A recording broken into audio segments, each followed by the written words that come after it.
Hello student. Topic हमारा 6 चल रहा है और इसके पहले जो टॉपिक था 6 था, तो हमने उसमें आपको मॉलिक्यूलर वेट, मॉलिक्यूलर मास, अणुभार कैसे क्या है, अणुभार को कैसे हम कैलकुलेट करते हैं बताया। तो सेकेंड आपको बता रहे थे इक्विवेलेंट वेट, तुल्यांकी भार। ये कंप्लीट नहीं था आपका, इसलिए जो है इसको आप कंप्लीट करेंगे। हम यहाँ तक पहुँचे थे कि इक्विवेलेंट वेट ऑफ एलिमेंट, मतलब कि तत्वों का जो एलिमेंट्स होते हैं उनका तुल्यांकी भार कैसे हम कैलकुलेट करते हैं। यहाँ तक आपको हमने बताया था एटॉमिक मास, हर तत्व का, हर एलिमेंट का कोई ना कोई एटॉमिक मास होता है, द्रव्यमान होता है, मोलर मास होता है, और उसको जो है बैलेंसी से हम क्या करते हैं, उसकी संयोजकता से डिवाइड कर देते हैं। तो आपने हाई स्कूल में पढ़ा होगा, 9th में पढ़ा होगा बैलेंसी। जैसे सोडियम है, सोडियम की बैलेंसी कितनी होती है, बैलेंसी 1। जैसे मैग्नीशियम है 2, एल्यूमिनियम है उसकी 3 होती है, सिलिकॉन का कितना हो गया, 4 हो गया। इस तरीके से सल्फर है 2 हो गया। मतलब बैलेंसी से क्या है, डिवाइड कर देंगे तो किसी भी तत्व का तुल्यांकी भार हम कैलकुलेट कर लेंगे। अब सेकेंड आता है इक्विवेलेंट वेट ऑफ साल्ट, मतलब किसी साल्ट, किसी लवण का तुल्यांकी भार। तो molecular weight of salt upon number of cations और एनायंस, मतलब कि जो साल्ट होते हैं उसमें धनायंस एंड ऋणायंस के नंबर्स होते हैं। जैसे कहते हैं धनायनों की संख्या और ऋणायनों की संख्या। सपोज दैट यहाँ पर लिखा है NaCl, ये क्या है, साल्ट है। जैसे लिखा है KCl, ये आपका साल्ट है। जैसे लिखा है CaCl2, ये सब क्या है, साल्ट है। तो एज एग्जाम्पल इसको हम कैसे कैलकुलेट करेंगे, इनका तुल्यांकी भार कैसे निकालेंगे। तो लिखा है इक्विवेलेंट वेट ऑफ साल्ट बराबर मॉलिक्यूलर वेट ऑफ सॉल्ट और नंबर ऑफ कैटायंस और एनायंस। तो सपोज दैट यहाँ पर हमने लिख दिया ENaCl is equal to ENaCl is equal to, तो अब यहाँ पर क्या है, फॉर्मूला लिखा मॉलिक्यूलर वेट ऑफ सॉल्ट। तो Na का होता है 23 और इसका होता है 35.5 अपान इसकी जो है नंबर ऑफ कैटायंस और एनायंस। तो NaCl में प्लस और माइनस, तो कितना हो गया, 1 आ गया। तो यहाँ पर आएगा 58.5 अपान 1 से डिवाइड कर देंगे तो ENaCl कितना आ गया, 58.5। तो ये हो गया आपका साल्ट।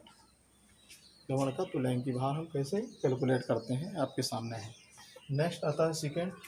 जैसे दूसरा एग्जाम्पल देखते हैं, KCl है, दूसरा CaCl2 का ले लेते हैं। इसको कहते हैं कैल्शियम क्लोराइड।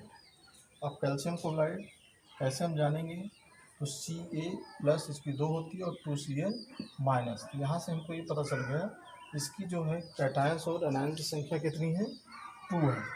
ठीक है, कहने का मतलब जो कैटायंस होते हैं, नंबर ऑफ कैटायंस बोल सकते हैं आप, नंबर ऑफ कैटायंस भी रख सकते हैं यहाँ पर। नंबर ऑफ कैटायंस से डिवाइड कर देंगे तो अब ECaCl2 इज इक्वल टू, हम क्या करेंगे, कैल्शियम का मॉलिक्यूल दे रखा है यहाँ पर equivalent weight of salt, molecular weight of salt, number of cations और एनायंस। तो यहाँ पर क्या लिखेंगे, 40 प्लस इसका कितना होता है, क्लोराइड का, क्लोरीन का 35.5 अपान इसकी क्या हो गई, कैटायन, नंबर ऑफ कैटायन संख्या 2 हो गए। और 2 से हम क्या करेंगे, इसको डिवाइड कर देंगे। तो पहले इसको हम ऐड कर लेते हैं, तो 5 और 7 75.5 को 2 से हम डिवाइड कर देंगे, तो जो आएगी वैल्यू हमारे आंसर हो जाएगी। तो 2 3 जा 2 7 जा और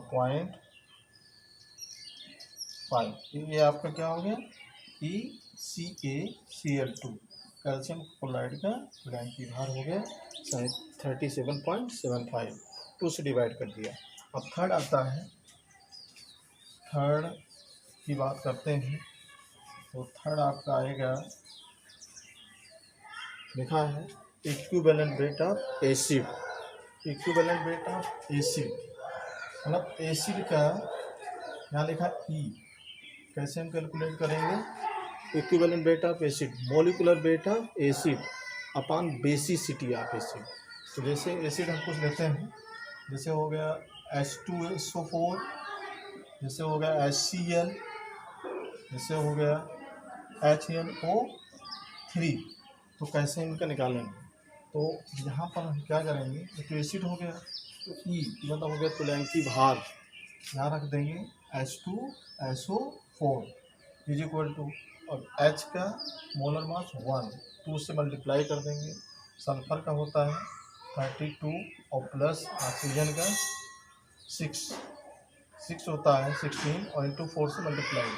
अपान लिखा है बेसिसिटी, तो इसकी बेसिसिटी नंबर ऑफ हाइड्रोजन्स, तो नंबर ऑफ हाइड्रोजन 2, इससे हम डिवाइड कर देंगे। तो टोटल इसको सॉल्व करेंगे तो 98/2, तो कितना आ गया ये 49, और 49 क्या हो गया EH2SO4 बराबर 49, मतलब कि सल्फ्यूरिक एसिड का जो तुल्यांकी भार है वो कितना है 49 इक्विवेलेंट वेट। क्योंकि हमने आपको क्या बताया, equivalent weight of acid, molecular weight of acid upon basicity of acid. तो नेक्स्ट एक और देखते हैं, EHCl इक्वल टू हाइड्रोजन का कितना होता है 1 होता है, Cl कितना होता है 35.5। आप इसकी HCl basicity number of hydrogen 1 से हम इसको डिवाइड कर देंगे तो कितना हो जाएगा 36 और 0.5 अपान 1। तो 36.5 को 1 से डिवाइड कर देंगे तो कितना आ जाएगा 36.5, और EHCl ये हो गया हमारा HCl हाइड्रोजन क्लोराइड का तुल्यांकी भार इक्विवेलेंट वेट। नेक्स्ट थर्ड आता है, थर्ड हम लोग पढ़ेंगे। थर्ड क्या, फोर्थ है इक्विवेलेंट वेट ऑफ बेस। लिखा है molecular equivalent weight of base is equal to molecular weight of base upon acidity, मतलब कि क्षार का तुल्यांकी भार बराबर क्षार का अणुभार अपान उसकी एसिडिटी। एसिडिटी को हम लोग क्या अम्लता कहते हैं।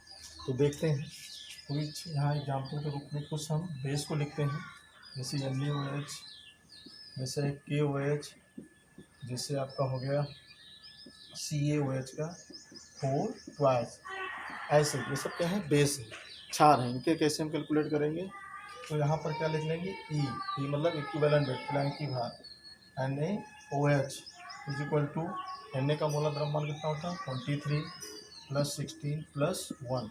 अब यहाँ पर लिखा है एसिडिटी। एसिडिटी क्या होता है नंबर ऑफ हाइड्रोक्साइड आयन, क्योंकि जो बेस होते हैं उसमें हाइड्रोक्साइड आयन प्रेजेंट होते हैं और जो एसिड होते हैं उसमें H+ आयन प्रेजेंट होते हैं।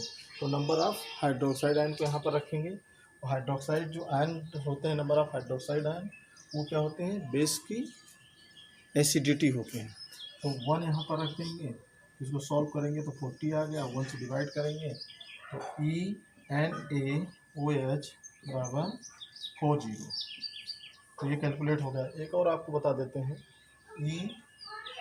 ECaOH का 4 ट्वाइस इज इक्वल टू 40 + 16 + 1 × 2।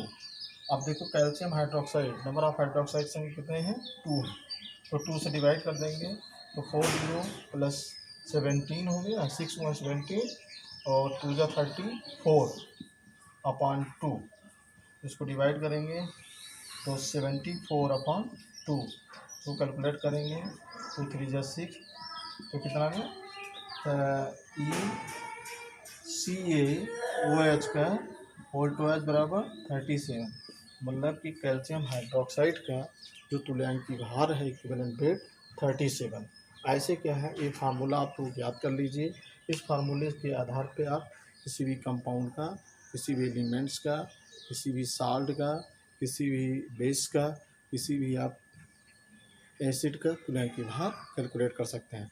तो इस टॉपिक में हमने आपको molecular mass and equivalent weight 2 चीज़ बता दिया, कैसे कैलकुलेट करते हैं। होमवर्क आपका है कि सभी लोग क्या करिए कि बहुत सारे कंपाउंड्स जैसे H2SO4, HNO3, नाइट्रिक एसिड या कैल्शियम क्लोराइड, सोडियम कार्बोनेट, जो भी कंपाउंड आपको दिखें आपके बुक में, उसमें आप जो है मॉलिक्यूलर वेट प्रैक्टिस करिए, कैलकुलेट करिए और इक्विवेलेंट वेट को सॉल्व करिए। आगे इस सम बेसिक आप कॉन्सेप्ट ऑफ केमिस्ट्री में एक टॉपिक और है, वो नेक्स्ट में आपको बताएंगे, फिर नेक्स्ट चैप्टर पढ़ाएंगे। Thank you.